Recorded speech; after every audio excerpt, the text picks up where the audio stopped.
Bonjour, c'est Ursule encore. On est le 23 août 2026. Alors, je viens sonner la trompette aujourd'hui encore et je viens proclamer le retour de notre Seigneur Jésus-Christ. Amen. Soyons tous bénis, soyons remplis de la joie de notre Dieu. Alors, je viens parler, n'est-ce pas, de voici le chemin. Amen. C'est le message que le Seigneur m'a donné dans la nuit d'hier à aujourd'hui. Il m'a dit d'apporter ça aujourd'hui. Alors, je l'apporte. Et le texte se trouve dans Ésaïe 30, au verset 21. C'est dit, tes oreilles entendront la voix qui dira derrière toi, quand tu devras aller ou à droite ou à gauche, voici le chemin, prenne-le. Tu tiendras pour profane le plaquage d'argent de tes images taillées et le revêtement d'or de tes idoles fondues. Tu les jetteras comme une chose souillée et tu leur diras, hors d'ici. Amen et alléluia. Alors, Seigneur Jésus, merci de nous communiquer ce que tu as pour nous aujourd'hui. Pardonne-nous encore nos égarements et donne-nous de comprendre et de saisir ce que tu as pour nous afin que rien ne se dresse entre toi et nous. Amen et alléluia. Alors, si tu as donné ta vie à Jésus, alors tu appartiens à Dieu. Tu fais partie de sa maison. Et normal qu'en tant que père, Dieu puisse t'instruire. Amen. Il t'a donné un grand frère qui est Jésus. Il t'a donné une aide qui est le Saint-Esprit. Et Jésus n'étant pas sur cette terre physiquement, le Saint-Esprit est là en permanence. Jésus-Christ a dit, je vous donnerai un autre consolateur. Je ne vous laisserai pas orphelin alors que je m'en vais à Dieu. Et ça a été fait. Quelques jours après qu'il soit retourné à Dieu, le Saint-Esprit est descendu. Et depuis le Saint-Esprit est sur terre, œuvrant au milieu de nous, que les gens le sachent ou pas, le Saint-Esprit est là. Alors, pour tous ceux qui ont donné leur vie à Jésus, qui se disent chrétiens, qui se disent enfants de Dieu, qu'ils se soient baptisés, qu'ils ont reçu le Saint-Esprit ou pas, s'ils sont enfants de Dieu, alors Dieu va leur dire, voici le chemin. À chaque étape de leur vie, Dieu va leur dire, voici le chemin. S'il arrive que tu n'entendes pas Dieu, va encore prier, parce qu'il est ton Père et ton Dieu. Jamais il ne peut vouloir que tu sois conduit dans le néant, que tu sois conduit hors de lui. Néanmoins, ça arrive tout le temps. Surtout quand on est dans une situation où on aimerait un dénouement, une réponse, et si on a pensé que la réponse devrait être de telle manière, alors il arrive que on se détourne de Dieu si nos attentes ne sont pas satisfaites. Alors on change de voie et on essaye de naviguer sur deux voies. Et le Seigneur nous dit, n'est-ce pas, en ce jour, que il conduit ses enfants. Il n'est pas un... Ça dit, tu n'entendras pas l'enfant de Dieu dire, je suis orphelin de père. Dieu ne s'occupe pas de moi. Tu n'entendras pas ça. Parce que Dieu s'occupe de chacun de ses enfants. Il a dit, je prendrai soin de mes brebis. Moi-même, j'en prendrai soin. Je les conduirai. Je les dirigerai. Je leur donnerai du pâturage. Et je ferai une séparation entre les brebis grasses et celles-là qui sont maigres.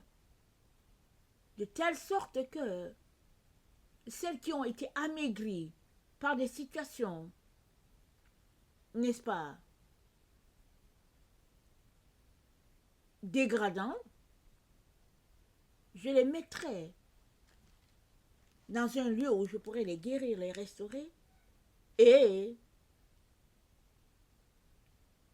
les conduire de telle sorte qu'eux aussi, ils puissent encadrer d'autres. Alors, c'est à toi aujourd'hui de t'arrêter et de te demander si tu es en train de marcher avec Dieu, entendant sa voix, ou bien si tu es en train de marcher avec Dieu, conduit par ta propre voix, par tes propres passions, par tes aspirations, par ton ego.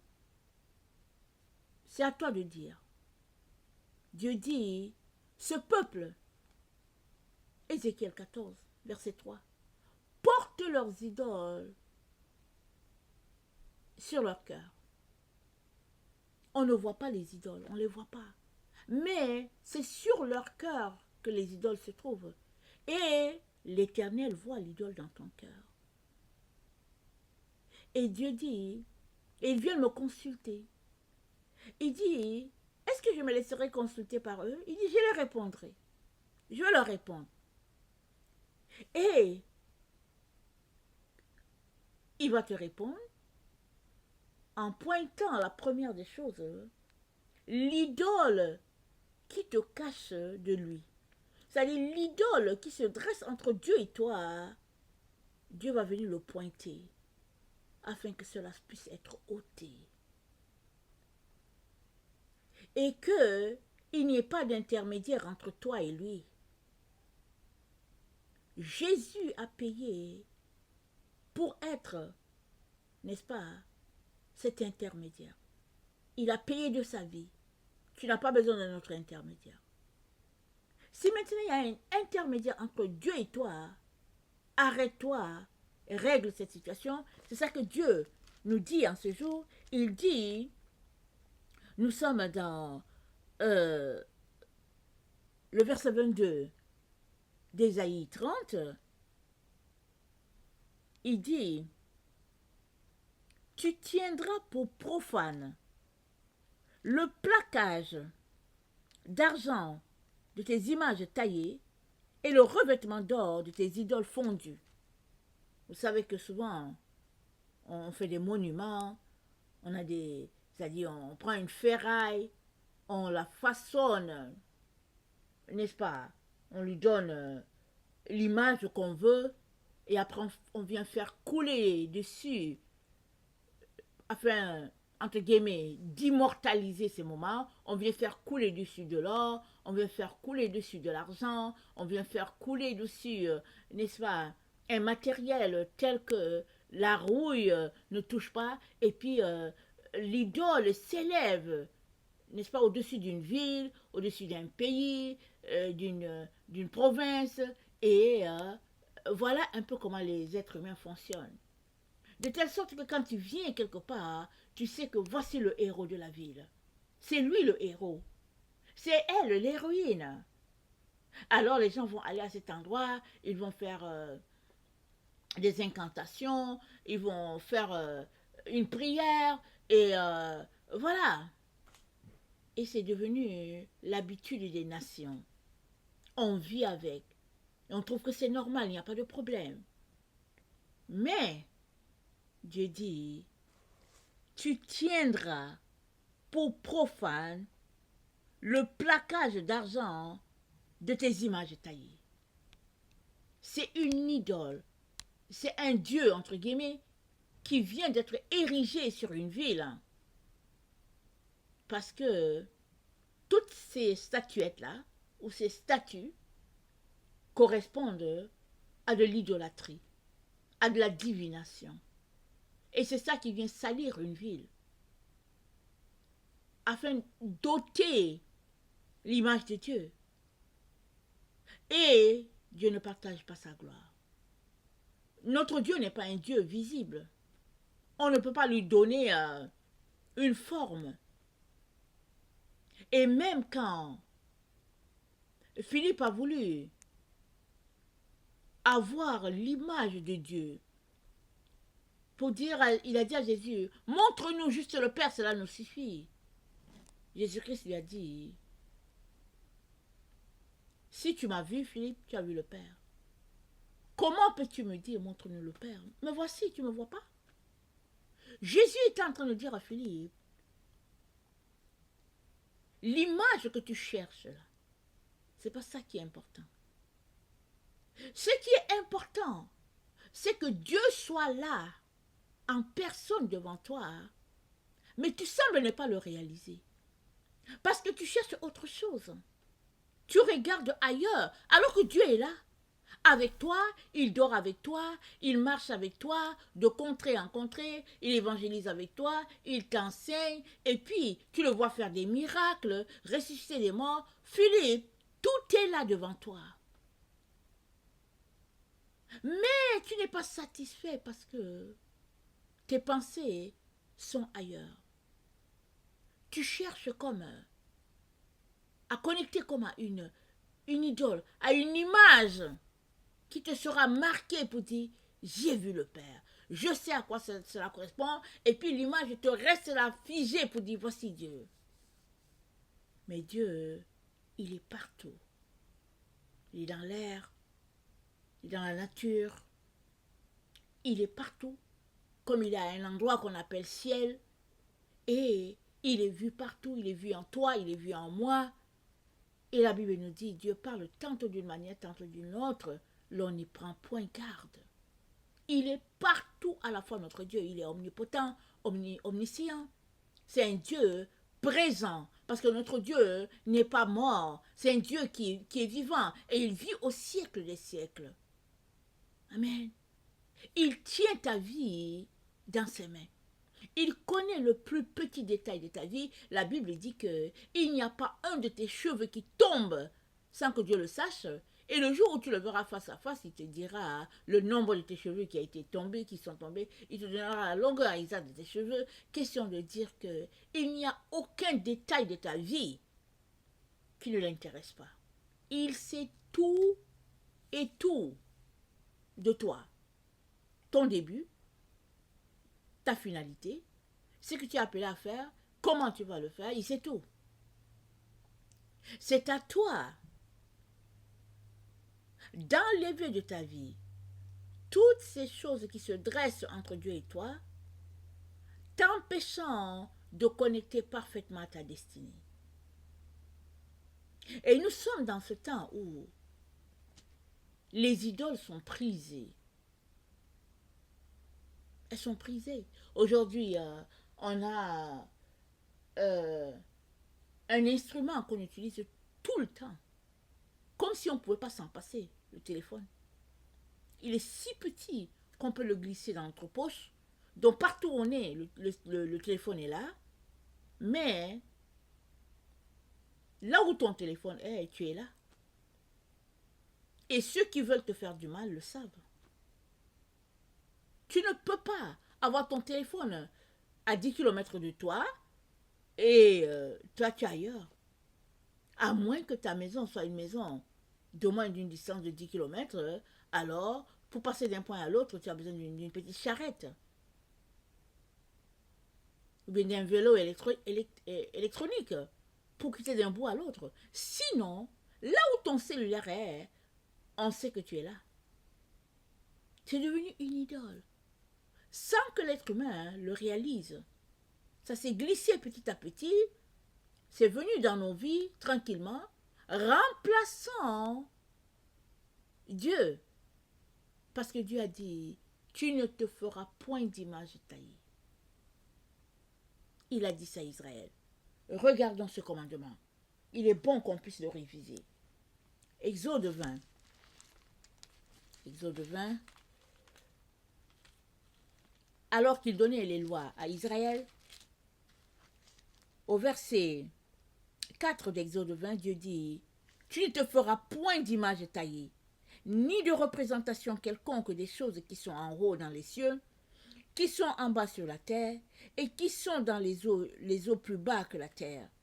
Tu ne te prosterneras point devant elles, tu ne les serviras point, car moi l'Éternel ton Dieu, je suis un Dieu jaloux, qui punit l'iniquité des pères sur les enfants jusqu'à la 3e et la 4e génération de ceux qui me haïssent, et qui fait miséricorde jusqu'à 1000 générations, qui garde mes commandements. Tu ne te feras point d'image taillée. Peu importe comment on peut justifier quoi que ce soit, pas d'image taillée. Aucune image pour dire, ouais, c'était le héros de ceci, cela, c'était l'héroïne de cela, alors on l'a fait pour marquer ce moment-là, et puis donc voilà, et ok, tu peux avoir juste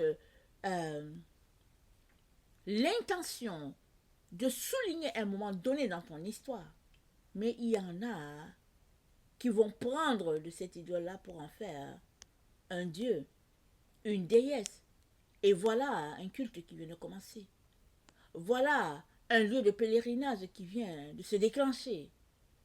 Et les hommes n'arrêtent pas d'être pris dans cet engrenage à ne pas finir. Mais Dieu dit, on ne va pas avoir une image taillée, on ne va pas adorer quelqu'un d'autre, on ne va pas pointer la reconnaissance, n'est-ce pas, vers une personne, vers, n'est-ce pas, un héros. Exemple, on sait que le roi David a tué Goliath. Il était jeune, il a tué Goliath. Mais Israël n'a pas érigé, n'est-ce pas, une statue en l'honneur de David, disant David a tué Goliath. Israël a parti une chanson. Ceux-là, ils ont chanté pour louer le Seigneur, pour dire, Seigneur, tu nous as délivrés de l'ennemi. Saül a tué tant, mais David a tué beaucoup plus. Et la chanson, n'est-ce pas, était chantée, ce qui a irrité, le roi Saül. Ça a irrité le roi Saül, et le roi Saül a dit, ok, bon, on va finir par éliminer David. Mais le peuple n'était pas en train de chanter pour irriter le roi Saül. Le peuple était en train de célébrer Dieu du fait que Dieu les a délivrés de leurs ennemis, n'est-ce pas, les Philistins. Et Goliath, qui les terrorisait, le peuple était soulagé de savoir qu'enfin on peut respirer, on peut avoir la paix. Donc, le culte, n'est-ce pas, envers d'autres, envers des objets, attire la colère de Dieu. Parce que c'est l'idolâtrie. Et dans 1 Thessaloniciens 5, le verset 9, Dieu dit qu'il ne nous a pas destinés à la colère. La colère de Dieu n'est pas pour nous, ses enfants. Il ne veut pas s'abattre sur nous avec son jugement. À ce titre, n'est-ce pas, de père, à titre de père, il veut nous protéger. Alors, il nous dit de nous souvenir de ses recommandations et de nous éloigner des idoles. De nous éloigner des idoles. Et comme je viens de le mentionner, il y a une idole qui est là dans notre quotidien, on ne le réalise pas, le cellulaire. Tout dépend de comment tu l'utilises. Est-ce que le cellulaire est là parce que c'est ton téléphone qui est là, parce que tu as des, n'est-ce pas, des programmes là-dessus? Est-ce que tu travailles avec ton cellulaire? Peu importe. C'est à toi de savoir gérer ça pour que ce soit juste un outil qui est là. Sinon, s'il devient que tu ne peux pas t'en passer, alors là, voilà une idole. Règle ça immédiatement. Règle ça le plus tôt possible. Débarrasse-toi de l'idole. Ne te débarrasse pas de l'instrument, hein. Débarrasse-toi de l'idole. C'est-à-dire, fais de ton cellulaire un instrument qui va t'aider dans ton travail. Mais n'en fais pas un, entre guillemets, petit Dieu, si bien que Dieu n'a plus la place. Tu ne prends pas le temps avec Dieu. Quand tu veux une réponse, tu t'en vas consulter ton cellulaire pour savoir qu'est-ce que ça dit sur Internet, sur l'intelligence artificielle, etc., etc. Sans le réaliser, petit à petit, on glisse. On glisse petit à petit et on se retrouve à être des gens qui sont idolâtres. Et Dieu vient nous mettre en garde en ce jour. Amen. Et dans Ésaïe 30, le verset 30 et 31, c'est dit, le Seigneur fera entendre sa voix majestueuse, et on verra s'abattre son bras dans la violence de sa colère, dans la flamme d'un feu dévorant, dans une tornade de pluie et de grêle. La Syrie sera terrifiée par la voix du Seigneur, qui la frappera du gourdin. Amen. La Syrie était ennemie de Dieu. Elle sera terrifiée par la voix de Dieu. Pas toi. Dieu n'a pas prévu que tu sois terrifié par sa voix. Tu es son enfant. Amen. Quand Adam et Ève ont péché, alors Dieu avait une relation avec Adam. Ils passaient souvent dans le jardin. Ils causaient, ils se retrouvaient, ils avaient une communion. Mais quand Adam a péché, quand il a entendu la voix de Dieu, il allait se cacher. Il a fui, il allait se cacher. Dieu dit, pourquoi est-ce que tu te caches? Pourquoi est-ce que tu te caches, Adam? Il dit, j'ai mangé l'arbre. J'ai mangé le fruit de l'arbre. Voilà. Chaque fois qu'on se cache quand Dieu veut nous voir, c'est qu'on a fait quelque chose. C'est que notre conscience nous envoie, n'est-ce pas, une piste de ténèbres sur notre chemin. Mais ce que Dieu veut pour toi et moi, c'est que nous puissions régler ça au plus tôt, afin que la tache noire qui est là ne puisse pas s'agrandir, devenir comme une tache d'huile et infecter, n'est-ce pas, tout un groupe. Il ne veut pas cela. Alors aujourd'hui, il nous dit, reviens de ton égarement. Reviens.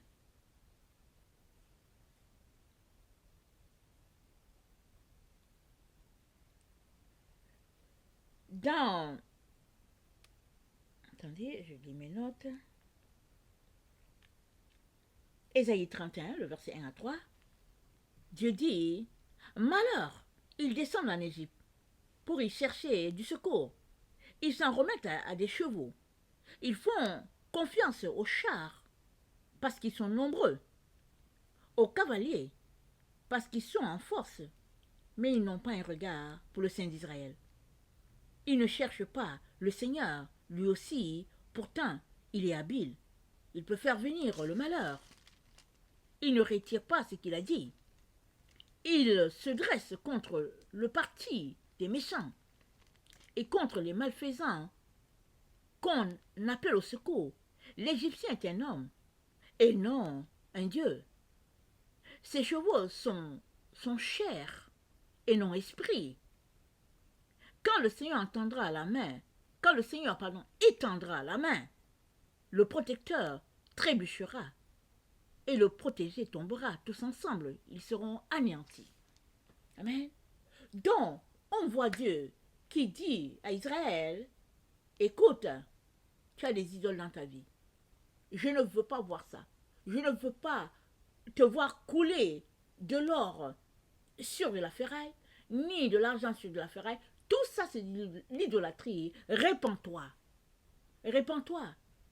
Parce que la colère de Dieu va s'élever et se manifester contre toute personne qui a ces pratiques-là. Et au lieu que Israël vienne devant Dieu pour demander pardon, pour dire Seigneur, on a péché, qu'est-ce qu'ils font? Ils décident de partir en Égypte. Israël avait toujours cette planche de salut-là. Dès que Dieu disait qu'il n'était pas content d'eux, il retournait en Égypte. Parce que là-bas en Égypte, ils pouvaient adorer Pharaon, ils pouvaient faire ce qu'ils voulaient, ils étaient fils d'Abraham, comme il disait, mais ils étaient libres de pratiquer toutes sortes d'idolâtries, de se vautrer dans toutes sortes de péchés. Personne n'était là pour leur dire quoi que ce soit, parce qu'en Égypte, chacun avait son Dieu. Et Dieu leur dit, l'Égyptien n'est pas un Dieu pour vous défendre. Il est un homme.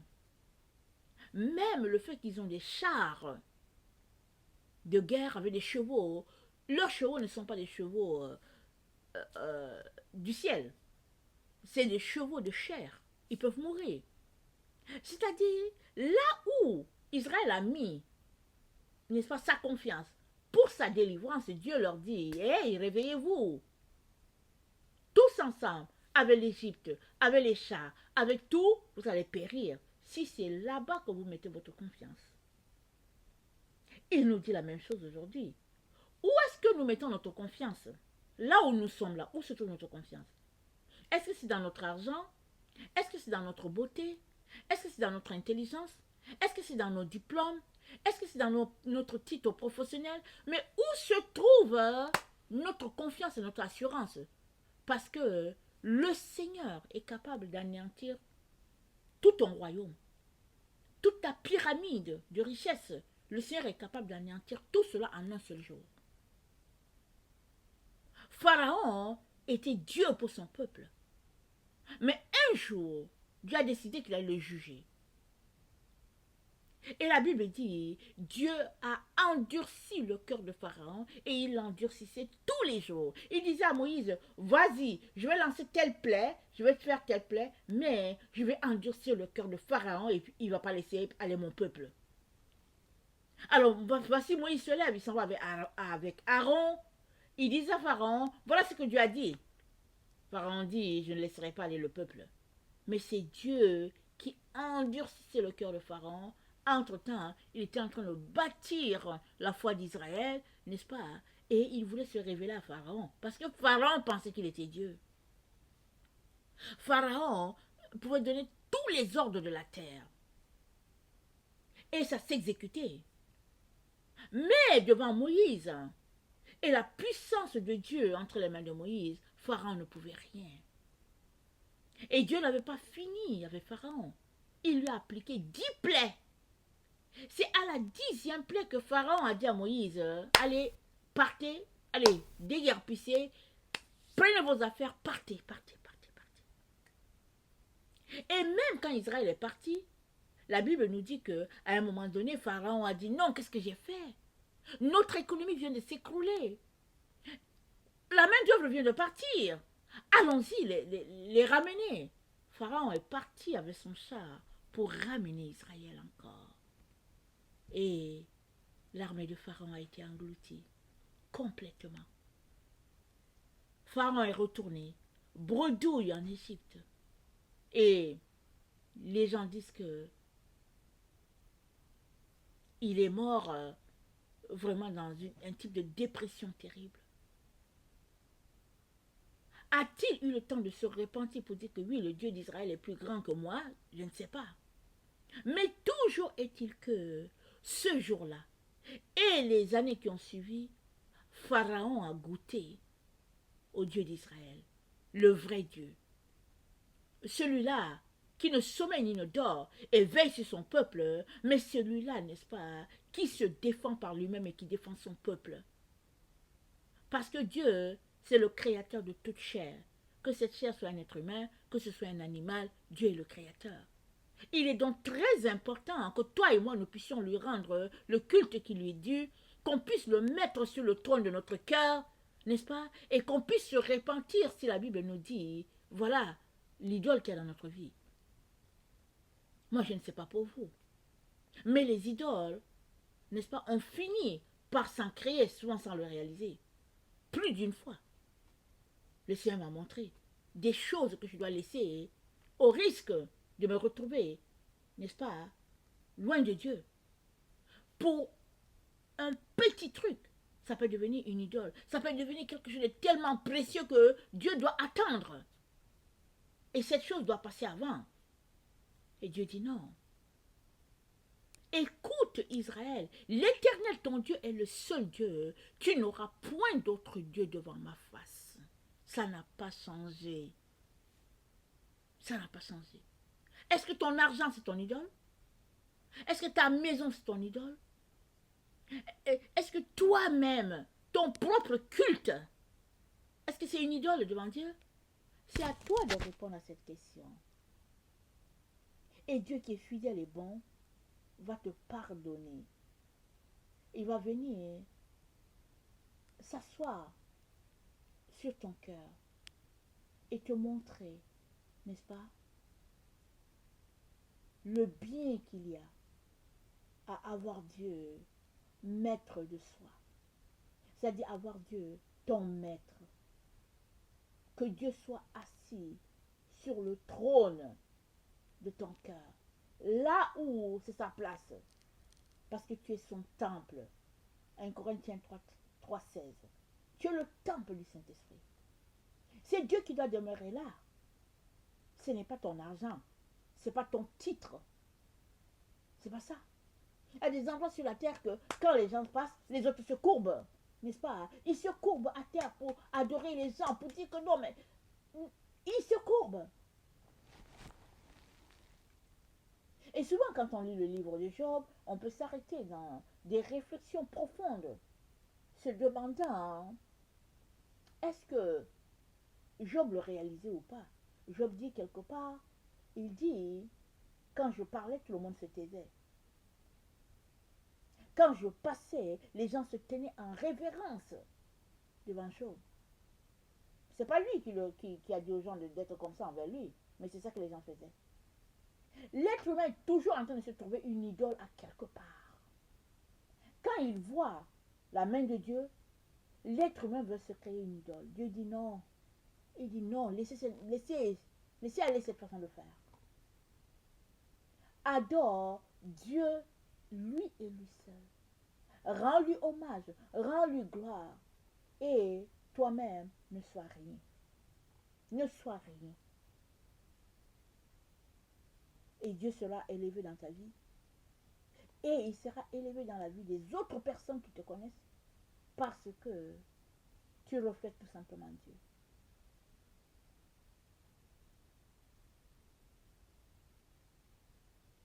Ce n'est pas Marie qui a demandé aux gens de lui bâtir une statuette. C'est les gens qui ont bâti une statuette pour Marie. Ils ont bâti une statuette pour tous les saints. Ils en ont fait pour Jésus. Comme ils ont trouvé son image sur le linceul de Turin, ils ont fait l'idole de Jésus. C'est pas Jésus qui a dit ça. C'est pas Marie qui a dit ça. Mais les gens continuent dans leurs égarements. Mais Dieu nous demande de revenir de notre égarement. Et de rendre gloire à Dieu. De rendre honneur à Dieu. Dieu est Dieu. Il n'y a point d'autre Dieu devant sa face. Il n'y en a point. Il n'y en a point. C'est pas possible. Tu n'as pas besoin d'avoir un monument là pour dire, ok, ça représente Dieu ici, ça représente, n'est-ce pas, tel saint, ça représente ceci. Non, non, non, non, non, non. Dieu est Dieu. Et c'est suffisant pour que tu puisses l'adorer en esprit, en vérité, de toute ton âme, de toute ta force. Amen. Parce que l'heure est là d'adorer Dieu en esprit, en vérité. C'est là les adorateurs que Dieu demande. Parce que Dieu est esprit. Et tous ceux-là qui l'adorent sont encouragés par notre Dieu à adorer Dieu en esprit, en vérité. Alléluia. Amen. Alors, au verset 6 de Ésaïe 31, notre Dieu nous dit ceci. C'est avec ça que je veux finir.